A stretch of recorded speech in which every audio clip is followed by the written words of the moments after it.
बाबा भोलेनाथ विश्वास के रूप हैं, और विश्वास की दृढ़ता जिसके जीवन में है उसके जीवन में प्रतिकूलता भी आती है और अनुकूलता भी आती है। यही श्री रामचरितमानस का वर्णन है कि अनुकूलता भी आती है, प्रतिकूलता भी आती है जिसके जीवन में विश्वास है। किस पर विश्वास है? भगवान पर विश्वास है। और विश्वास कैसा है? दृढ़ विश्वास है कि इस संसार में ईश्वर है।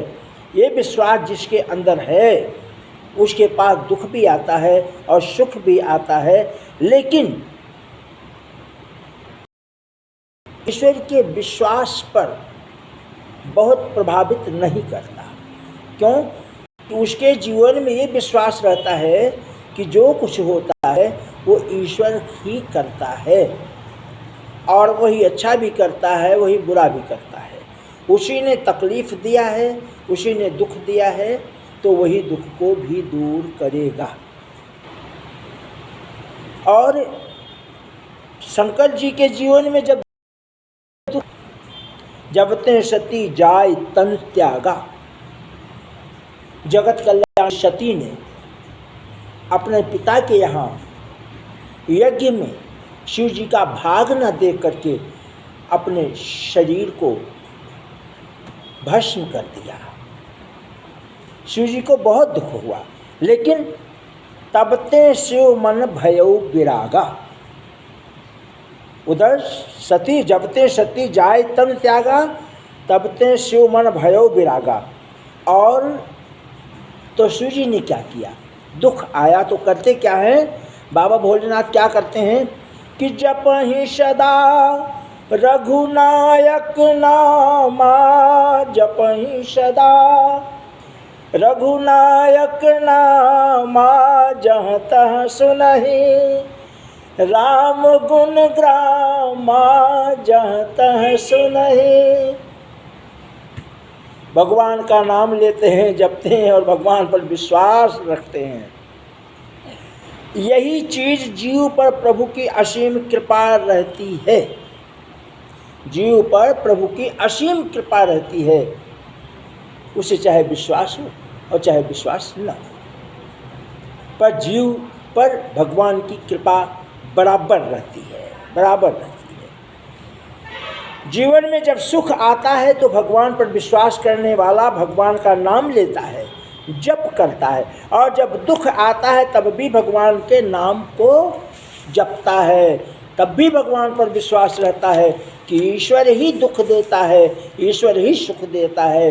अर्थात दोनों समय में भगवान के नाम को वो नहीं त्यागता। यही दृढ़ विश्वास है। उस जीव का विश्वास ही यही है कि जिस भगवान ने सुख दिया था वही भगवान ने दुख दिया है, और वही भगवान दुख को दूर करेंगे। ना सुख से स्थिरता है, ना दुख से अस्थिरता है, दोनों बराबर है। यहाँ बाबा का मन सुख में भी स्थिर नहीं है। ऐसा हो रहा है कि जैसे शिव जी मन फिर कर तब शंभु सुजाना। अब शिव जी को देखिए, लगे करण रघुनायक ध्याना। जब दुख आया, सुख आया तो भी भगवान का कीर्तन भजन करते थे, लेकिन आज दुख आया तो भी भगवान का कीर्तन भजन और अधिक बढ़ा दिया। कैसे? लगे करण रघुनायक ध्याना, मन फिर कर तब शंभु सुजाना। लगे करण रघुनायक ध्याना, भगवान का ध्यान करते हैं, और भगवान का ध्यान करते करते शिव जी समाधिस्थ हो गए। शिव जी समाधिस्थ हो गए। लेकिन हमारे और आप में और शिव जी में यही अंतर है। क्यों? हमारे आसपास दुख आता है तो हम घबरा जाते हैं। भगवान के नाम को त्याग करके हम अपनी ताकत को लगाते हैं कि ये दुख मैं ऐसा कुछ करूं कि दूर हो जाए। पर जब तक उसकी कृपा नहीं होती ना, तब तक वो दुख दूर होता नहीं है। तब तक वो दुख दूर होता नहीं है। जितना उसने लिख रखा है उतना दुख तो भोगना ही पड़ता है। अब आज शंकर जी के पास मनुष्य में और भगवान में, दोनों में यही अंतर है। भगवान शंकर जी के पास देवता लोग आते हैं, विवाह की चर्चा करते हैं। विवाह का नाम सुनते ही बाबा भोलेनाथ समाधि में चले गए। हमारे आप में यही अंतर है। उन्होंने विवाह का खंडन भी नहीं किया, अपमान भी नहीं किया और विरोध भी नहीं किया, पर समाधि में चले गए विवाह का नाम सुनते ही। किसी ने नारद जी से कहा कि शंकर भगवान तो विवाह की खबर सुनकर के समाधि में चले गए, तो नारद जी क्या बोलते हैं? नारद जी कहते हैं, अरे हम तो समाधि से बाहर आए और जब विवाह की कल्पना की तब से समाधि में ही नहीं जा पाए, भगवान का नाम कीर्तन ही नहीं ले पाए, मन उलझा हुआ है। यही मनुष्य की लीला है और भगवान की लीला, मनुष्य की लीला में यही अंतर है कि भगवान सुनते हैं कि मेरा विवाह होना है तो भी वो समाधिस्थ हैं, भगवान का कीर्तन भजन करते हैं, और जब दुख आया तो भी भगवान का भजन कीर्तन कर रहे हैं, सुख आया तो भी भगवान का भजन कीर्तन कर रहे हैं। शास्त्र कहते हैं श्री रामचरितमानस में कि जब तब मिलहि ना यही काला। नारद जी कहते हैं कि शिव जी विवाह का नाम सुनते ही समाधि में चले गए और मैं तो कल्पना मात्र विवाह करने की बात सोच लिया और मेरी समाधि टूट गई। और दिमाग में हमेशा यही बात रहता है कि जब तप मिलहि न यही काला, हे विधि कौन विधि मिलहि बाला। कब मेरी शादी हो जाएगी, वो समय कब आएगा? नारद जी कहते हैं कि मेरा विवाह कब हो जाएगा, अभी कल्पना में ही है, वह समय कब आएगा? यही अंतर है। बाबा भोलेनाथ विवाह का नाम सुनते ही ध्यान में चले गए। अच्छा, शास्त्र के क्यों चले गए? ध्यान की महिमा का बड़ा सुंदर वर्णन कि ध्यान में चले क्यों गए। ध्यान एक ऐसा शब्द है। एक भिक्षुक, बिल्कुल छोटा सा बालक, उसका नाम था भक्तु। गरीब था, लोगों के घर से भिक्षा यापन करके भोजन प्रसादी ग्रहण किया करता था। एक दिन उसी गांव में एक ग्वारन रहती थी, वो दूध बेचा करती थी। एक दिन उस ग्वारन ने क्या किया, उस बालक को थोड़ा सा दूध दिया पीने के लिए भिक्षा में। बालक ने यानी भक्तु ने दूध को पिया तो दूध बड़ा अच्छा लगा। भक्तु ने पूछा, माँ इससे भी मीठी चीज़ कोई है क्या? इससे भी मीठी कोई चीज़ है क्या? तो ग्वारन ने कहा, हाँ बेटा, इससे मीठी चीज़ खीर है। तो भक्तों ने कहा, मैया एक काम करो, मुझे थोड़ा सा दूध और दे दो और मैं कहीं से चावल मांग लूँगा, कहीं से अग्नि लूँगा, कहीं से बर्तन मांग लूँगा और मैं खीर को बना लूँगा और प्रसाद ग्रहण कर लूँगा। तो कहा ग्वारन ने कि नहीं नहीं बेटा, ये सब करने की जरूरत तुझे नहीं है, मैं तेरे लिए खीर बना करके लाऊंगी, तू मुझे यहीं मिलना। अच्छा, तो भक्तों ने विचार किया, अरे कहे तो ठीक रही है कि खीर बना करके लाऊंगी, लेकिन अगर ये नहीं आई, भूल गई, तो फिर मैं क्या करूँ? मैं तो खीर का स्वाद से वंचित रह जाऊंगा। तो एक काम किया उसने कहा, माँ एक काम करो, मुझे अपना पता बता दो और नाम बता दो, मैं खोजते खोजते आ जाऊंगा अगर तुम भूल जाओगी। ग्वारन ने कहा, नहीं नहीं ऐसा कुछ नहीं है, मैं भूलूंगी नहीं, पर देखो मेरा नाम रामा है। और यह कह करके मेरा नाम रामा है चली गई। अब भक्तों ने विचार किया कि नाम रामा है तो ये नाम मैं भूल ना जाऊं कहीं, तो जब तक वो खीर नहीं लेकर के आती है तब तक मैं उसके नाम को याद रखूं। अब भक्तु वहीं बट वृक्ष के नीचे बैठ गया और रामा रामा रामा रामा रामा रामा रामा रामा, सभी बोलिए ना, रामा रामा रामा रामा रामा रामा रामा रामा रामा रामा रामा रामा रट लगा दिया। अगले दिन खीर लेकर के आई ग्वारन। अब ग्वारन कहती है, भक्तु बेटा मैं खीर ले आई, खीर खा ले। नहीं मैया नहीं, रामा रामा रामा रामा। भक्तु बेटा खीर ले आई, खीर खा ले। नहीं मैया नहीं, रामा रामा रामा रामा। भक्तु बेटा इस तरह से 2-3 बार 4 बार ग्वारन ने यानी रामा ने कहा, बेटा खीर लाए हूँ खा ले। और भक्तु रामा रामा रामा रामा रामा रामा भगवान के नाम में लीन हो गया, समाधिस्थ हो गया, उसे खीर भूल गई। अब अनवरत नाम रामा का चलने लगा, अनवरत नाम रामा का चलने लगा। और छोटा सा बालक था, मन के अंदर कोई पाप नहीं था, अभी बिल्कुल स्वच्छ हृदय था, स्वच्छ मन था। तो भगवान प्रसन्न हुए और अंतर मन हो गया। भक्तु भगवान का भजन कीर्तन करते, भगवान क्यों हुए? क्योंकि उसके मन में मेरा तेरा भाव नहीं था, अभी बालक ही था। और रामा रामा रामा रामा करते करते करते करते भगवान की उस पर कृपा हो गई और अंतर्मुखी हो गया, उसे मज़ा आ गया राम कहने का। तो और ऐसा मज़ा आ गया, ऐसा मज़ा आ गया, राम कहने का मज़ा जिसकी जुबां पे आ गया, राम कहने का मज़ा जिसकी जुबां पे आ गया, वो मुक्त जीवन हो गया, चारों पदार्थ पा गया, वो मुक्त जीवन हो गया, चारों पदार्थ पा गया।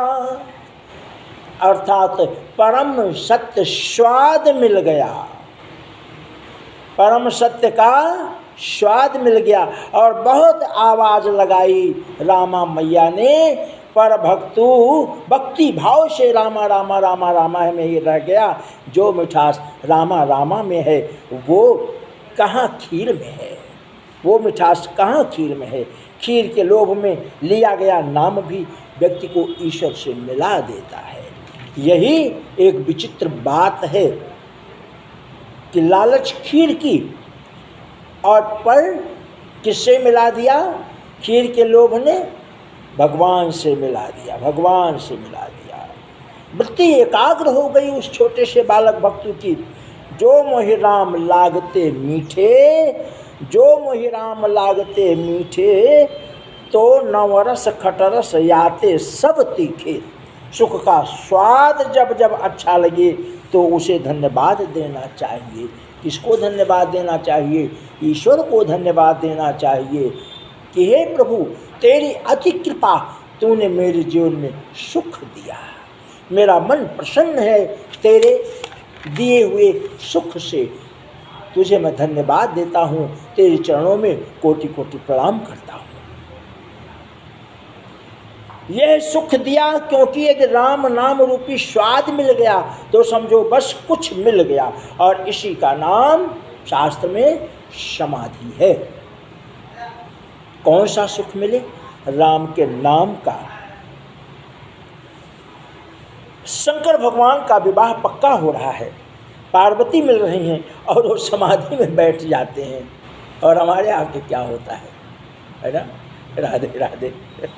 समाधिस्थ हो गए, सुख में लगे करन रघुनायक ध्यान, और भगवान की याद, और दुख में भी भगवान की याद, भगवान को धन्यवाद देना चाहिए। यही मनुष्य का कर्तव्य है कि सुख में रहें तो भी भगवान का धन्यवाद करें और दुख में रहें तो भी भगवान का धन्यवाद करें। अब शंकर जी को लग गई समाधि, अब समाधि भंग कौन करे? क्यों भंग करना जरूरी है? क्योंकि उधर तारकासुर नाम का राक्षस सारे धरा पर तूफान मचा रखा है, अत्याचार मचा रखा है। और भगवान शंकर की समाधि जब तक है तब तक उसका अत्याचार है। जैसे ही भगवान शंकर की समाधि टूटेगी और जगत माता पार्वती कल्याणी से शंकर जी का विवाह होगा, द्वितीय पुत्र मयूरध्वज,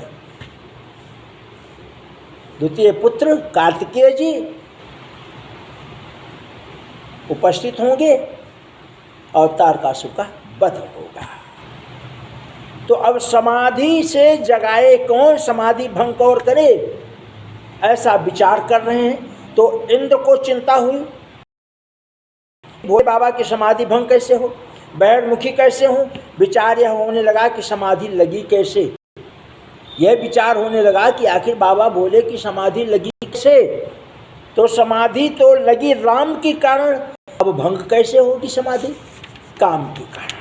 अर्थात आप भगवान की सेवा में लीन हो जाइए और कोई आए और आपको प्रलोभन देने लगे तो अगर समझदार हैं तो हो जाएगा, लेकिन यदि समझदार नहीं है तो समाधि राम के नाम को तो बहुत पीछे छोड़ देंगे और उस लोभ को स्वीकार कर लेंगे। पर बाबा भोलेनाथ समाधि में है, करण रघुनायक ध्यान। और समाधि को कैसे छुड़ाया जाए, भंग कैसे किया जाए, तो लोगों ने विचार किया कि राम के नाम को लेने से समाधि लगी। अब कैसे टूटेगी? काम, और काम व्यक्ति को काम वासना की तरफ ले जाता है और राम का नाम उससे बाहर ले आता है।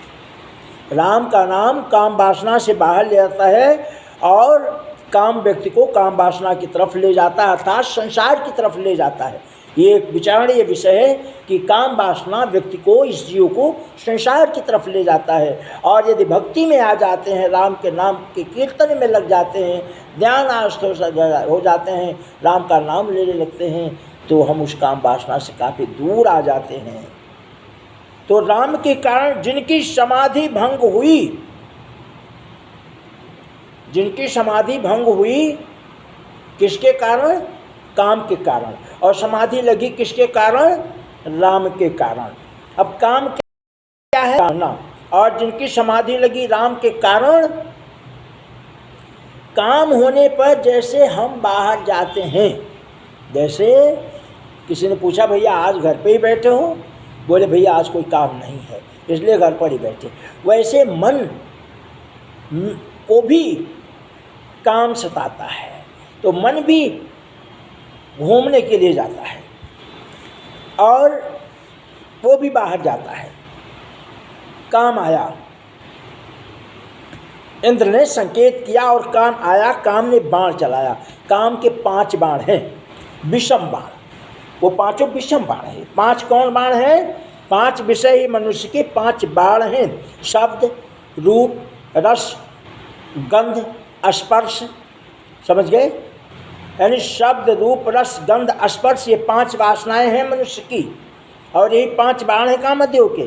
कामदेव आया और इन 5 बाण कामदेव ने शंकर जी को मारा। अब मारा कैसे? मारा कहाँ से? आम के पेड़ के पत्तों में छुप करके। अब काम जिसको सताए वो खास नहीं होता है, आम ही होता है। पर बाबा भोलेनाथ जब समाधि टूटी तो देखा, अरे ये क्या है, कहाँ से मेरी समाधि कैसे टूट गई? बड़ा सुंदर संकेत है कि जब जब काम संकेत करता है, चोट करता है, तो किसी की ओर से ही करता है।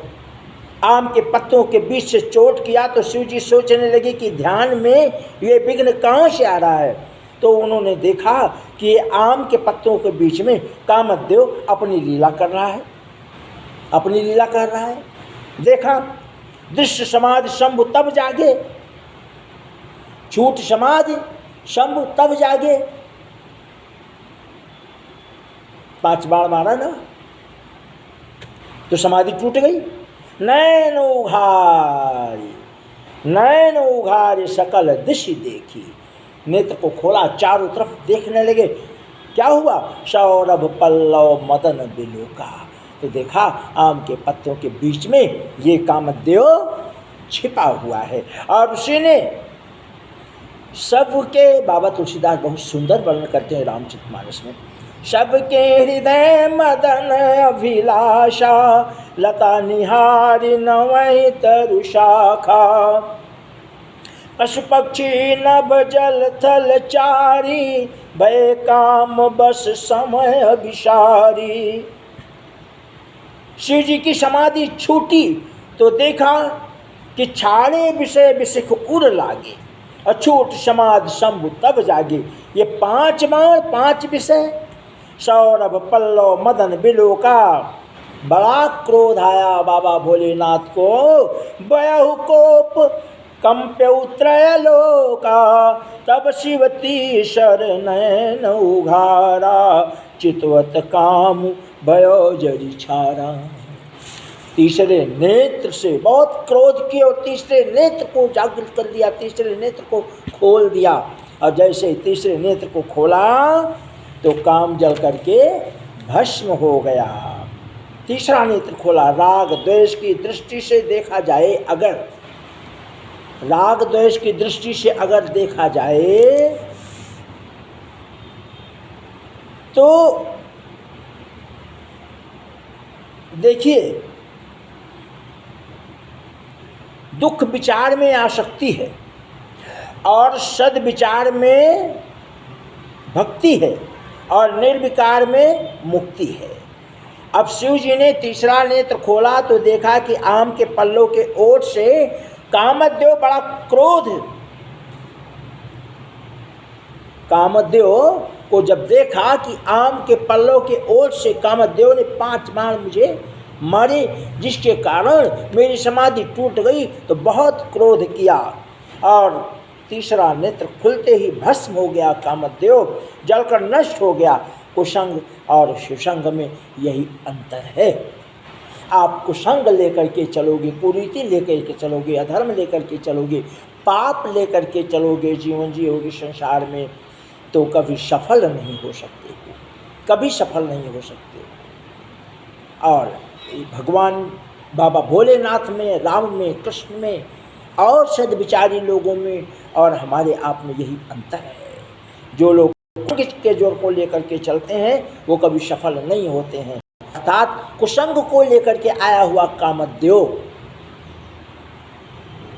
भस्म हो गया।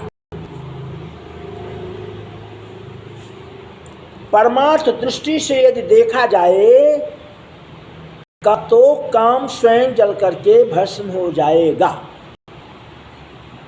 स्वयं जल करके भस्म हो जाएगा अगर परमार्थ की दृष्टि से देखा जाए। ऐसी स्थिति बन जाए तो क्या कहना, सारे देवता प्रसन्न हो गए। लेकिन बिंदु एक संत थे, उन्होंने एक कविता लिखी।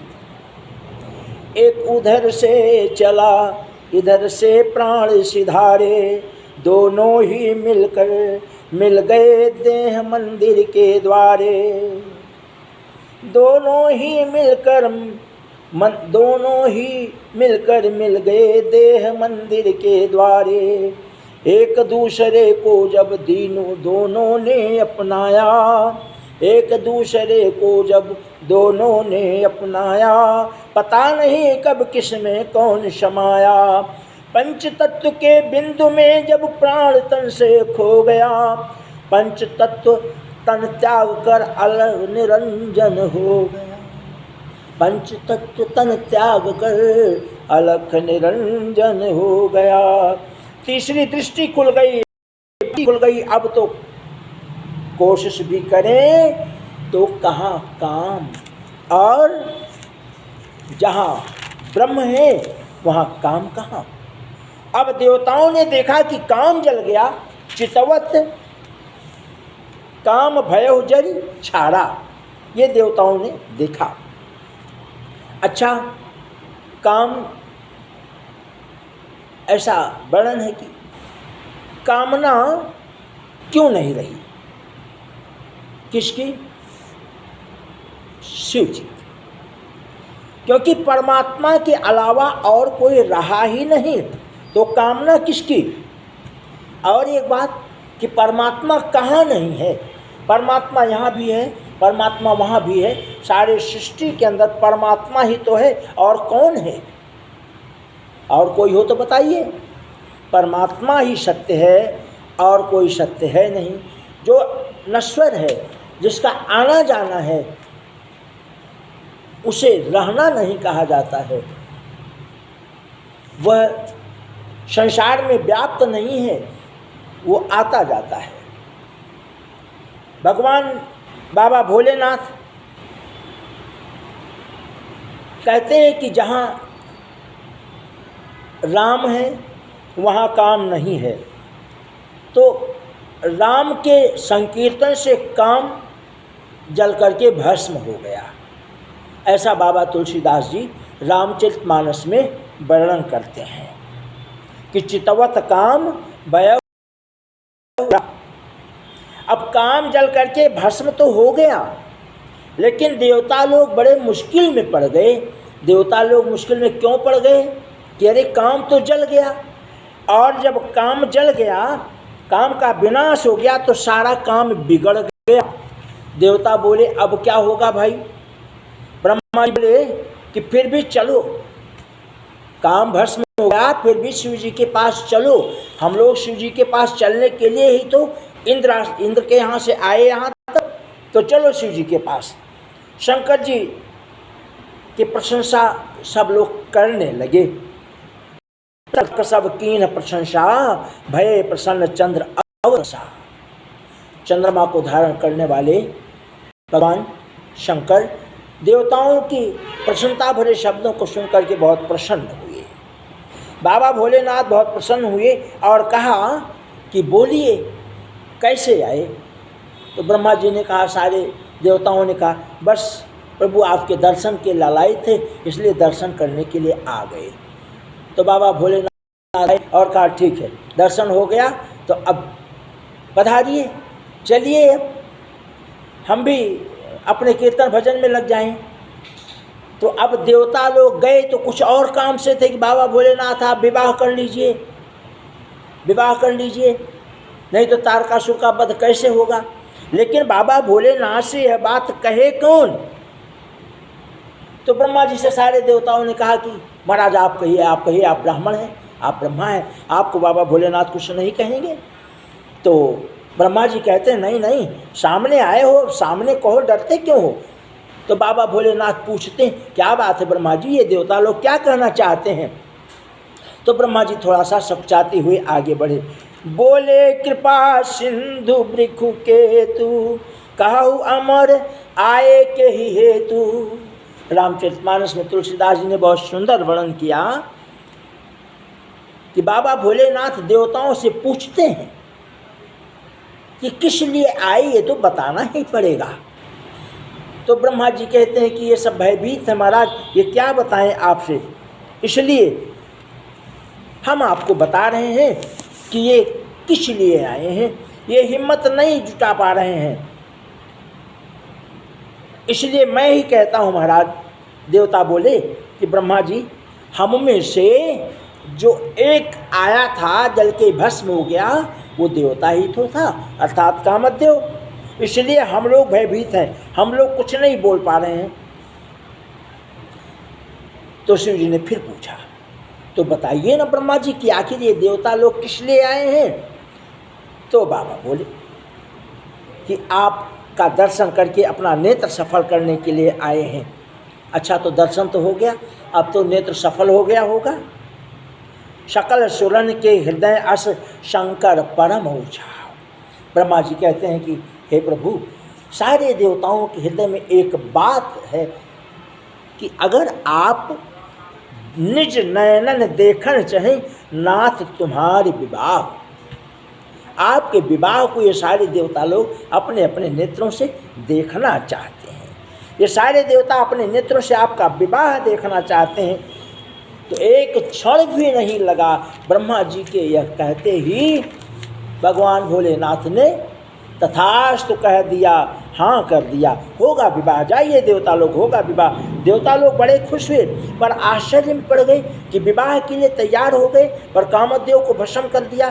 ब्रह्मा जी बोले कि तुम यहाँ समझने आए हो कि अपना काम बनाने आए हो भाई, अब क्यों आश्चर्य में हो? अब तो बाबा भोलेनाथ की तरफ से हाँ हो गया ना, तो अब चलो अपना अपना काम करो, अपना अपना काम करो। तो देवता लोग फिर बोले। शिव ने ब्रह्मा जी से पूछा कि देवता लोग क्या कह रहे हैं? तो ब्रह्मा जी ने कहा कि देवता लोग कह रहे हैं कि काम को जला दिया और विवाह के लिए तैयार हो गए। तो शंकर जी हंसने लगे। ब्रह्मा जी ने कहा क्या? शिव जी ने कहा कि ताकि दुनिया वाले ये देख लें कि हम काम के लिए विवाह नहीं कर रहे हैं, हम राम के लिए विवाह कर रहे हैं, और हम काम की प्रेरणा से नहीं, राम की प्रेरणा से विवाह करने जा रहे हैं। यह शंकर जी का भाव है। परम वैष्णव है, परम सत्य है। वैष्णवा नाम तथा शंभु, ऐसा शास्त्रों में वर्णन है कि भगवान शंकर सबसे बड़े वैष्णव हैं। यही विचार की बात है और ये विश्वास की बात है। अच्छा, दूसरी बात कि शिव पार्वती विवाह हो ही तभी सकता है कि जब काम जर जाए, काम का विनाश हो जाए। ये विचार की बात है कि शिव और पार्वती का विवाह तभी हो सकता है कि जब काम का विनाश हो जाए, क्योंकि सामान्य लोग की विवाह बिना काम के नहीं हो सकता। पर शिव पार्वती का विवाह जब तक काम भस्म न हो जाए तब तक नहीं हो सकता, इसलिए कि जब दो को मिलना हो तब काम की जरूरत है। पर जब बाबा भोलेनाथ और पार्वती दोनों एक ही हैं, ये है तो दो, नाम दो हैं, पर ये दोनों एक ही हैं, अलग ही नहीं है, फिर काम की आवश्यकता कहाँ। जिस तरह से जल की धारा है, जल की लहर है, जल की तरंगे हैं नदियों में, तो नदी और जल की तरंग दोनों एक ही हैं। उसी तरह से बाबा भोलेनाथ अभिन्न हैं, दोनों एक ही हैं। जैसे भगवान कृष्ण की लीला, वैसे बाबा भोलेनाथ के विवाह की लीला। यहाँ बाबा के विवाह में भस्म हो गया और फिर विवाह की स्वीकृति दी बाबा ने, और वहाँ काम मूर्छित हो गया। काम क्यों मूर्छित हो गया? परम वैष्णव है भगवान कृष्ण है, परम वैष्णव है। माला विभूषण आदि कब गिर गए सब अंग से, भूली सभी शुद्ध गोपियां कृष्ण के शुभ संग से। श्री कृष्ण में ही खो गई, श्री कृष्ण के सब बल्लभा श्री कृष्ण में सब हो गई। वहाँ तो दूसरा है ही नहीं, भगवान कृष्ण ही अकेले ही है, उन्होंने ही। और एक बात, भगवान कृष्ण गोपिकाओं को ऐसे प्रदर्शित करते हैं कि जैसे कोई व्यक्ति अपना दर्पण में निहारे, वैसे ही भगवान कृष्ण एक दर्पण की तरह ऐसा दिखता है कि एक गोपियां नहीं, हजारों लाखों गोपियां हैं और भगवान कृष्ण पर अकेले ही हैं। कैसे अकेले हैं? एक बार एक घर में, एक कमरे में एक आदमी दरवाज़ा बंद करके बैठा था। अब वो कलाकार था, वो स्त्री की भी भाषा बोल लेता था और पुरुष की भी भाषा बोल लेता था। अब वो अकेले बैठ करके कमरे में कभी स्त्री बनकर बात करता, कभी पुरुष बन करके बात करता है। अब पड़ोस में जो कमरा है उसमें बैठा हुआ व्यक्ति सोचने लगा, इसके कमरे में स्त्री कहाँ से आ गई, इसके तो यहाँ परिवार है ही नहीं है। अब वो थोड़ा और नज़दीक आया, आवाज़ को सुन करके अब वो दो चार लोगों को और इकट्ठा कर लिया, फिर फाटक को भड़बड़ाया। फाटक को भड़बड़ाया तो अंदर बैठा हुआ व्यक्ति फाटक को खोला, और जब खोला तो ये जितने लोग आए थे सारे कमरे को सरसरी निगाह से छान मारे। बोले, वो लड़की कहाँ है? अरे भाई, कौन सी लड़की जिससे तुम अभी बात कर रहे थे? तो उस व्यक्ति ने कहा, भैया मैं कलाकार हूँ, मैं स्त्री और पुरुष दोनों की भाषा बोल लेता हूँ, यहाँ कोई लड़की वड़की नहीं है। वैसे ही बाबा भोलेनाथ हैं, वही भगवान कृष्ण है। बोलिए श्री सीताराम महाराज की जय, पवन सुत हनुमान जी महाराज की।